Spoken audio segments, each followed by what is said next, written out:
কিন্তু তোমরা তাও পাজেল। আমি কিন্তু আজকে শিফট তোমাদের মন থেকে ওই পাজেলকে দূর করে দেবো। তোমরা সহজেই বুঝতে পারবে, আমি পুরো বোর্ড ওয়ার্ক করে বুঝিয়ে দেবো যে তোমাদের কি পরিস্থিতিতে কিভাবে রেজাল্ট তৈরি হবে। এই ইংলিশ বাংলায় তোমাকে কম্পালসারি পাস করতে হবে। এই সেমিস্টার 2 এর কিন্তু কোনো সাপ্লিমেন্টারি এক্সাম নেই। কাউন্সিল এখনো পর্যন্ত 13ই মার্চের যে অ্যাডমিশন দিয়েছে, তাই কিন্তু আমি তোমাদের বললাম। সেমিস্টার 1 আর সেমিস্টার 2 এর যে টোটাল তোমার 6টা সাবজেক্ট, 4+2। হ্যালো স্টুডেন্টস, আমি তোমাদের টিউটর স্যার। আজকে আবার তোমাদের সাথে চলে এসেছি তোমাদের ইংরেজি সমাধান নিয়ে। তা আজকে ভিডিওটা করার কারণই হচ্ছে, যারা ক্লাস 11-এ সেমিস্টার 2 শেষ করেছো, তারা 12-এ সেমিস্টার 1-এ যাবে, তাদের মনে কিন্তু একটা প্রশ্ন থেকে যাচ্ছে যে স্যার টোটাল কি করে হবে, আমাদের পাস মার্কস কি করে হবে, আমরা কততে পাস করব, কোন সাবজেক্ট কত নম্বর পাস মার্ক, এবং কোনটা দিলে আমি সাপ্লিমেন্টারি এক্সাম আছে কিনা সেমিস্টার 1 সেমিস্টার 2, বা কিভাবে পাস মার্ক ধরা হবে, তা কিন্তু তোমাদের আমি আজকে সবিস্তারে বুঝিয়ে দেবো। এবং আজকে তোমরা এটা বোঝার পর তোমরা কিন্তু সহজেই বুঝতে পারবে তোমাদের 11-এর রেজাল্ট কত নাম্বার তোমরা পাবে, বা কিভাবে তোমাদের রেজাল্টটা তৈরি করা হবে, এবং তোমরা সহজেই বুঝতে পারবে তোমাদের কোড কিভাবে আসতে হবে, বা পাস মার্কটা কি হতে পারে। এটা কিন্তু অনেকের মনে সন্দেহ রয়েছে, অনেক একটা বিভ্রান্তমূলক অবস্থা। বিভিন্ন টিচাররা তোমাদের হয়তো বলেছেন, তোমাদের শিক্ষকরা, স্কুলের শিক্ষকরা বলেছেন তোমাকে 40-এ 30% 12 পেতেই হবে, কিন্তু তোমরা তাও পাজেল। তা আমি কিন্তু আজকে শিফট তোমাদের মন থেকে ওই পাজেলকে দূর করে দেবো। তোমরা সহজেই বুঝতে পারবে, আমি পুরো বোর্ড ওয়ার্ক করে বুঝিয়ে দেবো যে তোমাদের কি পরিস্থিতিতে কিভাবে রেজাল্ট তৈরি হবে। হ্যাঁ স্যার, আমরা কিন্তু পুরো বুঝতে পেরেছি। তোমাদের কমেন্ট কিন্তু আমাকে আরো এরকম ভিডিও করতে সাহায্য করবে। তাহলে লক্ষ্য করো, তোমাদের যে সেমিস্টার 1 পরীক্ষা হয়েছিল, সেমিস্টার 2 কমপ্লিট হয়ে গেছে। তা তোমাদের রেজাল্ট এবং স্কোর কিভাবে তোমরা জাজ করবে। দেখো, তোমরা সবাই সেমিস্টার 1 পরীক্ষা দিয়ে দিয়েছো অলরেডি, এটা অলরেডি হয়ে গেছে।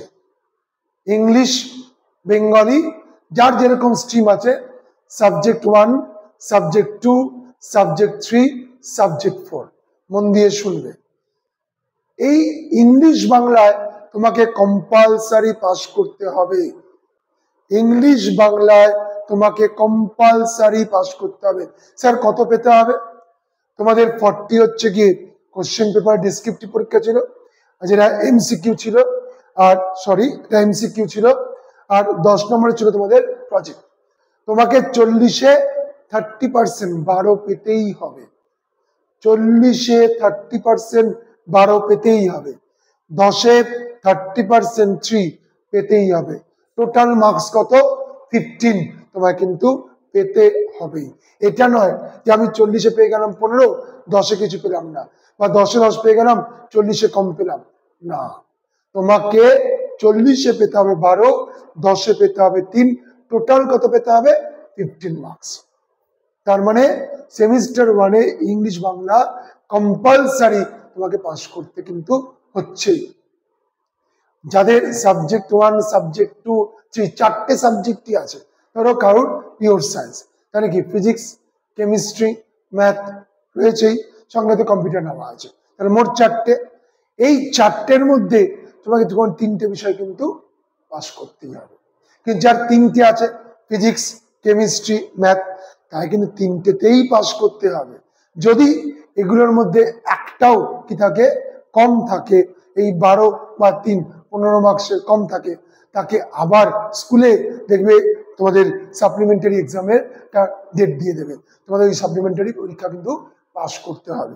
তাহলে কি বললাম, তাদের 4টে কম্বিনেশন আছে, তাই যে কোনো 3টে পাস করলে কিন্তু তোমরা কোয়ালিফাই। ইংরেজি বাংলা পাস করলে প্লাস 3টে পাস করলে তোমরা কোয়ালিফাই। কিন্তু কি বলেছি, 40-এ 12, 10-এ 3, বা যাদের 35-এ আছে সেরকম তোমার পার্সেন্টেজ করে নেবে, তোমাকে সেইভাবেই করতে হবে। তাহলে সেমিস্টার 1-এ হচ্ছে তোমাদের এটাই, অর্থাৎ তোমাদের সেমিস্টার 1-এ সাপ্লিমেন্টারি এক্সাম রয়েছে, যেটা তোমরা যে পরীক্ষা দিয়েছো এই সেমিস্টার 2, তারপরে দেখবি স্কুল কিন্তু তোমাদের ডিক্লারেশন দিয়েছে সেমিস্টার 1-এর সাপ্লিমেন্টারি এক্সাম যেগুলো ফেল আছে। আমি আবার রিপিট করছি, ইংরাজি বাংলা কম্পালসারি, আর যাদের 4টে আছে, যেগুলো 3টে পাস করে তোমার কিন্তু আর কোনো পরীক্ষা দিতে হলো না। কিন্তু যাদের 3টে আছে, তাদের 3টেতেই পাস করতে হবে, সঙ্গে ইংরেজি বাংলা পাস করতে হবেই। যদি কোনো বিষয় কম থাকে, সেইটা সেমিস্টার 2 এর পরে তোমাদের ডেট দিয়ে দিয়েছে স্কুল, তোমাকে সেই পরীক্ষাটা দিয়ে কভারেজ করতে হবে। এই গেল সেমিস্টার 1। এবার সেমিস্টার 2 আসে। সেমিস্টার 2তেও সেম, ইংরাজি বাংলা 40-তে 12, 10-এ 3, 15 পেতেই হবে, কম্পালসারি। কম্পালসারি কিন্তু পাস করতে হবে। সাবজেক্ট 1, 2, 3, 4 4টে পেপার যাদের আছে, এই 4টেতে তোমাকে 3টেতে পাস করতে হবে। যদি একটাতে ফেলও করো তাহলে তোমাকে 3টে, যে কোনো 3টে, আর এই দুটো 5টাতে কিন্তু পাস করতে হবেই। তাদের 4 নম্বর নেই, 3টে আছে, 3 আর 2 5, 5টাতেই পাস করতে হবে। এই সেমিস্টার 2 এর কিন্তু কোনো সাপ্লিমেন্টারি এক্সাম নেই। তুমি যদি ফেল করো তোমাকে আবার কোত্থেকে পড়তে হবে, সেমিস্টার 1 থেকে পড়তে হবে।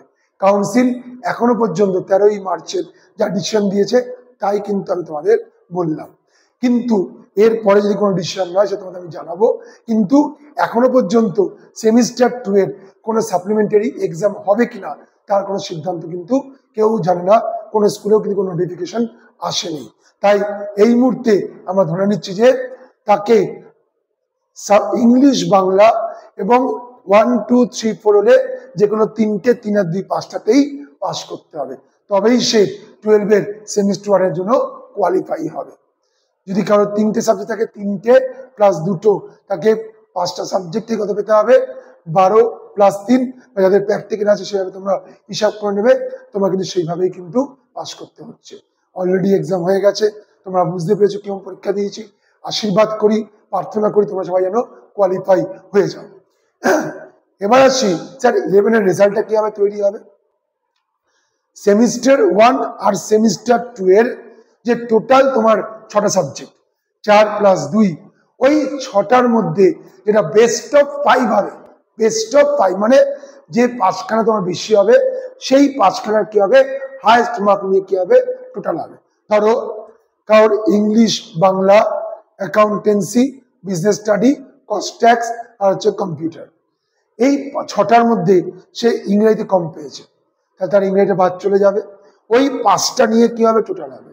যদি বাংলায় কম থাকে বাংলাটা বেরিয়ে যাবে, তাহলে ইংলিশ সহ আরো 4টে নিয়ে কি হবে, যোগ হবে।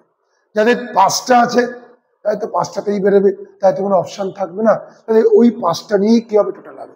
যাদের 6টা আছে ওই 6টার মধ্যে best of 5, semester 1 semester 2 total করে বেস্ট অফ 5 টোটাল করে কি হবে, তোমাদের কিন্তু 11-এর রেজাল্ট কিন্তু আসবে। তার মানে তোমাকে সেমিস্টার 1-এ ওরা একটা কি সুযোগ দিচ্ছে, তুমি যদি কোয়ালিফাই না হও তোমাকে একটা সাপ্লিমেন্টারি এক্সাম দেবে। কিন্তু সেমিস্টার 2-তে কিন্তু কোনো কিছু কিন্তু এখনো বলেনি সাপ্লিমেন্টারি এক্সাম হবে। তোমাকে সেমিস্টার 2 এর সবকটা ব্যাপারে কিন্তু পাস করতে হবে। সব বলতে ইংরেজি বাংলা আর যে কোনো 3টে, 3 আর 2 5টা, এই নিয়ে তোমাকে কিন্তু কোয়ালিফাই হতে হবে। আশা করি তোমাকে কিন্তু আমি বোর্ড সহজেই পড়াতে পেরেছি। তোমরা বুঝতে পেরেছো তোমাদের 11-এর রেজাল্ট কিভাবে তৈরি হবে, বা সাপ্লিমেন্টারি কি এক্সাম সিচুয়েশন আছে, বা কত পাবে। তাই তোমাদের যারা পড়াশোনা করছো আরো ভালো করে পড়াশোনা করো, যাতে করে আমরা 12-এর যে সেমিস্টার 1 সেমিস্টার 2 যেন আরো ভালো করে রেজাল্ট করতে পারি। মন দিয়ে পড়ো, কারণ 12-এর সেমিস্টার 1 এমসিকিউ খুব ধৈর্য দিয়ে মন দিয়ে প্রত্যেকটা সাবজেক্টকে পড়ো, তোমরা কিন্তু সহজেই স্কোর করে যাবে। এবং ডেসক্রিপটিভ আছে, সেই ডেসক্রিপটিভগুলো ভালো করে পড়তে হবে, সেটা পরের ব্যাপার। কিন্তু প্রথম কি দরকার, যেটা কি হচ্ছে গিয়ে আগে যেটা দরকার, তোমাকে থরলি মন দিয়ে পড়তে হবে। একটু কনসেন্ট্রেশন করো, একটু মোবাইলকে ছেড়ে দাও। আশা করব তোমরা কিন্তু ভালো করে পড়াশোনা করে ভালো রেজাল্ট করবে। প্রার্থনা করি তোমরা ভালো জায়গায় পৌঁছো। আশা করি তোমরা আমার পুরো বোর্ড ওয়ার্ক বুঝতে পেরেছো, আর তোমাদের মনে ধন্দ আছে যে কি অবস্থা, কি কত পাবে, তাকে সমাজেই ক্লিয়ার করতে পেরেছো। তোমরা আমার এই চ্যানেলটাকে লাইক, শেয়ার, সাবস্ক্রাইব করে দিও, আর বেল আইকনটা প্রেস করতে ভুলো না, তাহলে এরকম নোটিফিকেশন কিন্তু তোমাদের কাছে পৌঁছবে না। তোমাদের শুভকামনা করি, ভালো থেকো, ভালোভাবে পড়াশোনা করে জীবনে উঠে দাঁড়াও। এবং যদি তোমাদের কোনো কোয়ারি থাকে তোমরা কমেন্টে লিখবে, আমি নিশ্চয়ই চেষ্টা করব তোমার এই কিনা কোয়ারি মিট আপ করে দেওয়ার। নমস্কার।